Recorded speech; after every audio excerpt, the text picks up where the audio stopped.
Hello y'all, it's me again, Granny Smith.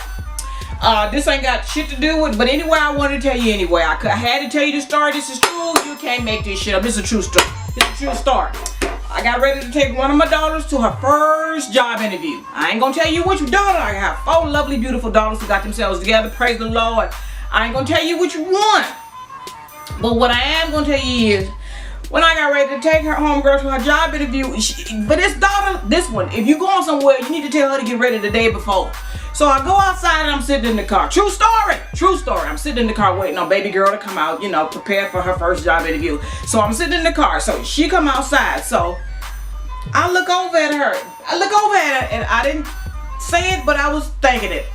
I'm like, thinking, what the fuck you got on? So what I did say, I said, you know what? You showing way too much. You going to a job interview. You can't dress like that. He gonna hire you for a whole lot more than flipping burgers. You know what I'm saying? A whole lot more than flipping burgers.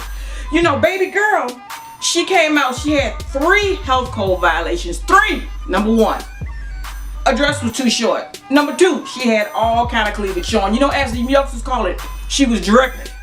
Okay, number 3, she was sleeveless. I'm like, thinking, I didn't say it, but I was thinking, that ain't the kind of dress you wear to a job interview. That's the kind of dress you wear to a damn club. But you know, I'm trying to be nice. I don't want her first experience on her first job interview. I don't want to have memories of how her mama went out for her because of what she wore. So this is what I did.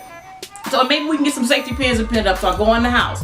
And I tell her sister, I said, you know, can you believe what she wearing? And her sister said, you know what, mama, you driving her to the job interview.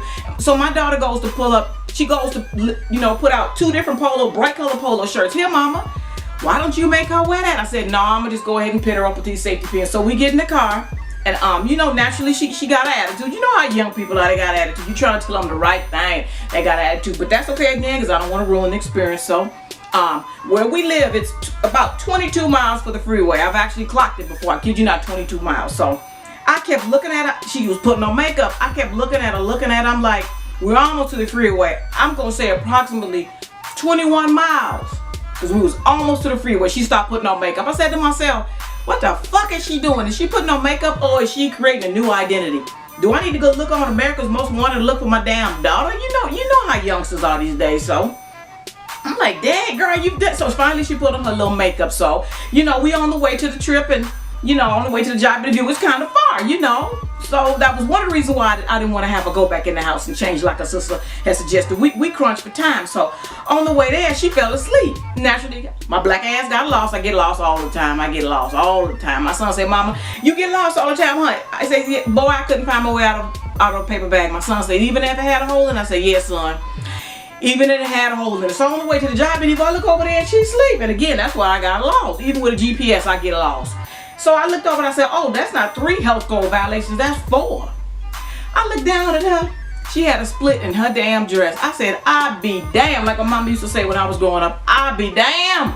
But again, I don't want to mess with the experience. So, you know, that just wanted to share that with you. So, baby girl was dressed improperly. Mama can't find the damn way, no way. Even with a GPS, we got lost. So, that's pretty much all I wanted to share with you. So, what's the point I'm getting at? What's the motto of this goddamn story? I said, got, G-O-T. What's the point I'm getting at? Point number 1, just because you have a real nice thing and you're young, just because you can wear something don't mean you have to. I know you got that banging ass figure, but say that damn dress for the club. Okay, reason number 2. Listen to me, y'all. Listen to me. This is reason number 2. Thank you. Okay, let's finish up. This is reason number 2. Just because your daughter, who, no matter how old she is, has her first job interview, don't take for granted that she Googled how to properly prepare for your job interview. Don't take for granted she did, because I guarantee you, if she real young, she probably didn't. This is what you need to do.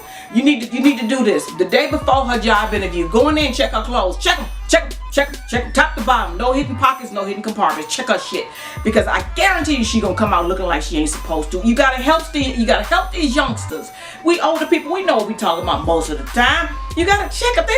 They don't know no better, so we gotta check them. So that's the reason why I'm making that. I just wanted to share that with y'all. True story. Thank you very much for listening. Thank you. I hope you liked the video. Thank you.